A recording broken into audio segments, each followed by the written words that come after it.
नवी मुंबईतील कृषी उत्पन्न बाजार समितीमध्ये कोथिंबिरीसह इतर पालेभाज्यांचे दर मोठ्या प्रमाणात वाढलेत। कोथिंबिरी 40 ते 50 रुपये जोडी विकली जाते, तर पालक, मेथी 30 रुपये, कांदा पात, पुदिना 20 रुपये जोडी विकली जात असल्याचं पाहायला मिळतं। मुंबई कृषी उत्पन्न बाजार समितीमध्ये बेळगाव, गुजरात आणि कर्नाटक मधून कोथिंबिरीची आवक होती आहे।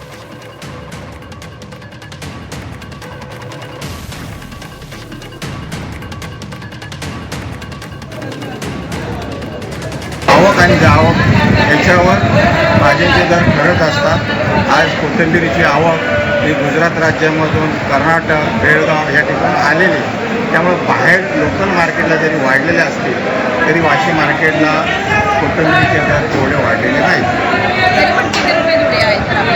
सकाळी जे मोठा जोडा आता 40 ते 50 रुपये